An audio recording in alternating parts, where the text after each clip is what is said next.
Hey guys, so today we are here with John Datlen from Datlen Luthiery Guitars, and we're here in California. Yeah, California. Actually shooting out of John's own home, and we're very fortunate to have four guitars that he's built this time round, and they are all for sale. So if you're interested in any of these guitars that we'll be talking about and playing later on, feel free to get in touch with either of us. Yeah, so John has been building guitars for about 8 years now, which is quite a long time.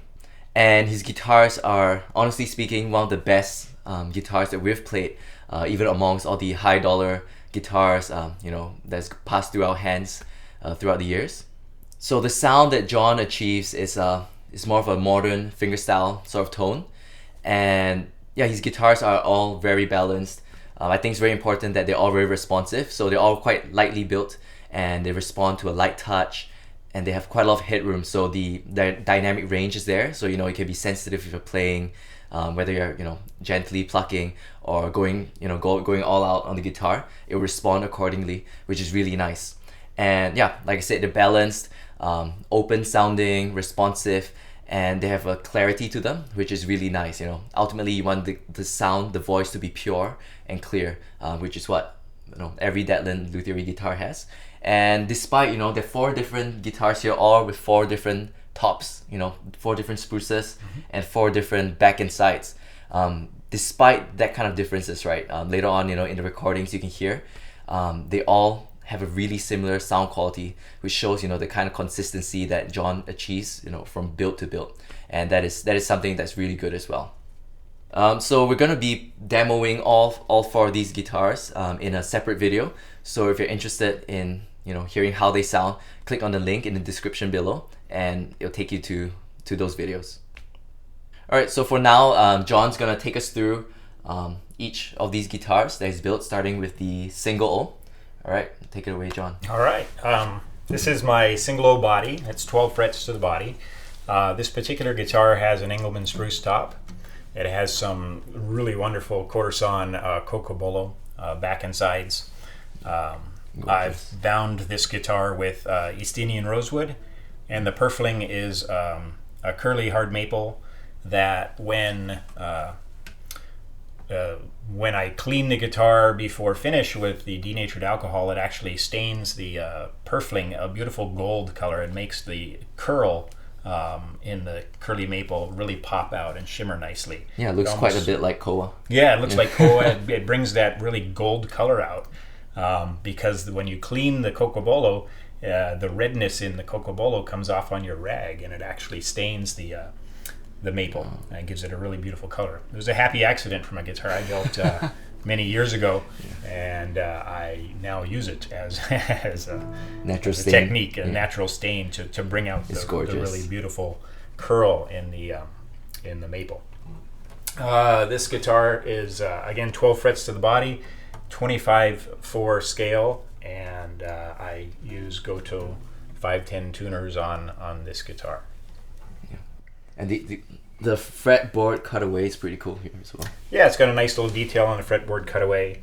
I always use the Evo Gold fret wire. I find it just wears so much better, and it feels great when playing.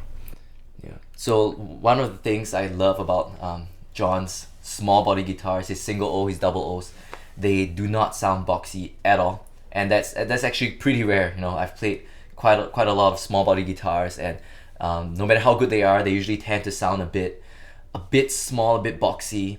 And I mean, that's just something that we've just accepted. Okay, if I'm going to get a small guitar, it's going to be boxy, it's going to be small sounding.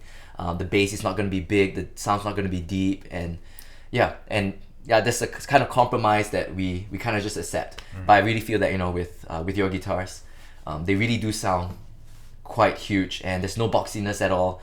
Right. The depth is there, and yeah, I think if, small body guitars wise, you pretty much make it quite perfect. Right. Yeah. Thank you. The goal with a small body is to make the guitar as comfortable as possible to play on the couch or play, wherever. With the long scale, the 25/4 long scale, you still get the higher tension on the top, and it drives the top, and you get more energy out of it. And I always try to get a nice big full bass with a small guitar. I don't want it to feel like a small guitar. It doesn't at all. Sound like a small guitar. It doesn't. I want it to feel like a small guitar, but not sound like it. Yeah. I also do a slight Manzer wedge on all my guitars. So even the single O? Even the single O, yeah. Okay. It's just a bit narrower on the top here than on the bottom. It's not very noticeable until you look at it from the end. Yeah. It's very slight, and it just helps rotate the top around for more comfortable playing as well, for your reach around. Yeah. Okay, so thanks for sharing about that, and now we're on to the second one, so yes. Take us through this. Okay, this guitar is my OM size. It's a cutaway model. This particular guitar has a German spruce top. It's also a 25/4 scale. I build all my guitars typically long scale unless somebody requests otherwise. This guitar has the famous tree famous mahogany from the tree. It's spectacularly figured. It's just amazing stuff to work with. It has so much depth and just beauty. It's unbelievable wood. This guitar I used a small purfling line of Macassar ebony and a wider purfling line of the tree again. So it's just a very subtle detail, but when you come on, you come close to the guitar, you can see this cool kind of line of black and tree surrounding it. Yeah, that's nice. That's really nice. Has Macassar ebony bindings, Macassar ebony fretboard and bridge. And the headstock is also a book-matched tree with the same Macassar ebony binding. Goto 510 gold with black buttons on this one. Yeah. So this is actually one of the 3 OMs here, and maybe you want to share about how it might differ in terms of sound compared to the other 2. Sure. Yeah, this guitar, the tree tends to lend. Sometimes you hear a rosewood type richness to it, or some rosewood overtones, similar to what a rosewood guitar might sound like. And with the German spruce, this one is very rich and lush and just has a very enveloping sound, I guess. Yeah. Is a good way to describe it, or it just has a lot of richness to it. Yeah, it definitely sounds much richer than your traditional mahogany guitar. Right. And actually, out of the 3 OMs, this might be my favorite. Right. Yeah, it's really nice. Yeah, so the German top, definitely lends extra overtones and beauty to the sound. So it's actually really nice for fingerstyle.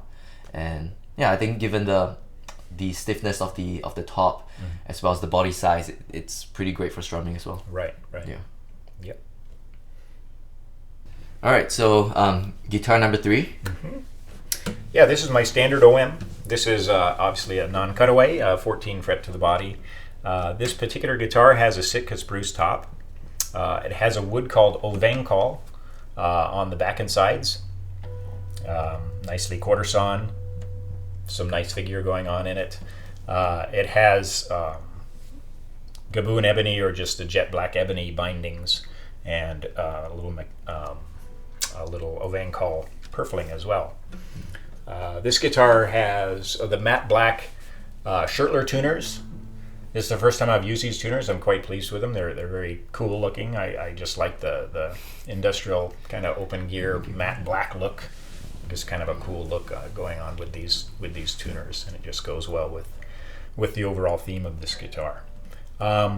My aesthetic is somewhat a modern aesthetic on my guitars. I try to do just real clean work, not too flashy with the purflings. They're there to show the detail, and but they're not overly blingy or a lot. I don't do a lot of shell or anything like that. It just nicely frames the guitar. Exactly. Yeah, I just want to frame the shape, the modern shape of the guitar. I don't typically do fretboard markers on the face unless requested. They are on the edge for the player. Yeah. But just to keep the modern aesthetic and cleanliness, I don't do face markers. But again, it's very easy if requested. Yeah. So. Hey. Yeah. Maybe you could tell us more about Ovangkol as a tone wood. It's not something that's really common, right? Right. Yeah. It's starting to as with all of the regulations and restrictions on rosewoods, shipping rosewoods, Which has been lifted now, thankfully. Which has been eased up considerably. Yeah. But as luthiers, we're always looking for alternative tone woods because the rosewood is becoming harder and harder to get. Good quality rosewood. You can find rosewood, but it's wide grain and flat sawn and not very good. Yeah. So there are a lot of really great alternatives to rosewood. Ovangkol has come around lately. It's stiffer than mahogany. I find it's stiffer than mahogany. It works very well. It has great figure, and you're starting to see it more often in the supply houses and stuff. So I'm sure you're going to see a lot more guitars built with it as people discover it. It's great wood. Yeah. So sound-wise, how's it compared to your traditional rosewood? This guitar, along with the Sitka top, this guitar is somewhat has a more fundamental. Certainly loud and well balanced. Not as much of the overtones as you would get from a rosewood guitar. Yeah. It's like I say, it's a bit stiffer than the mahogany, so it's I think clear, a little more clear, not so sometimes muddy and warm. Sometimes people call mahogany that.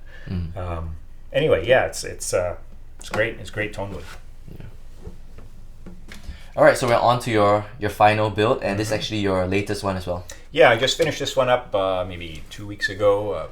Strung it up for the first time about 2 weeks ago. Yeah. And it's sounding fabulous already. Great. Yeah, it's nice when they really change a lot in the first day or two. Yeah. When you string them up initially, they're very different from even a day later. And it's just the tension. It's not even playing time really. Sometimes it's just being under tension for a few hours. It really changes. This guitar is a Carpathian spruce top. It's Guatemalan rosewood or Dalbergia tucarensis on the back and sides. It has East Indian rosewood bindings and pearwood for purfling lines. I did a wide pearwood purfling line and at the rosette as well. And I did a pearwood four-way book match on the headstock.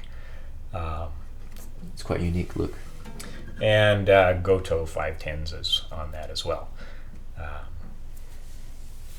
So Carpathian spruce top, where does that sit on the spectrum of spruces? I think it's very similar to the other European spruces, the German spruce and stuff. When you say German spruce, sometimes it's not even from Germany, it's from Austria or from wherever. It's just a species, northern Italy, Switzerland, just high elevations.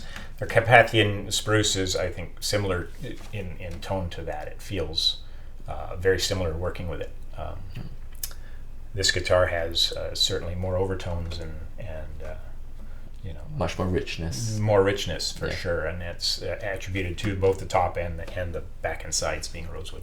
Yeah, I mean, playing all these guitars in person, I think it's quite clear that this guitar has a lot more of the rosewood quality, the richness, the reverb, compared to the Ovangkol and the tree mahogany. Right.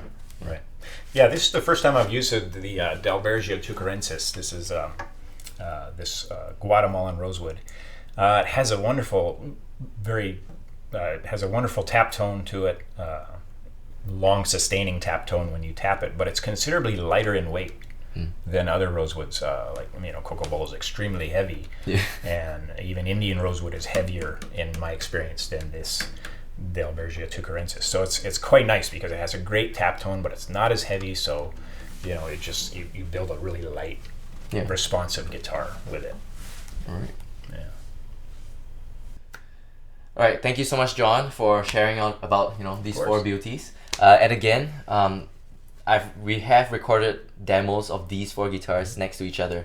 So head on over to the link in the description below to hear how that sounds. And also, as I mentioned before, they're all available for sale. So if you're interested or just want to find out more, or you're looking for a custom build, feel free to get in touch with either John or I, and we'll be more than happy to guide you through the process of building your dream guitar. That's right. Yeah. That's right.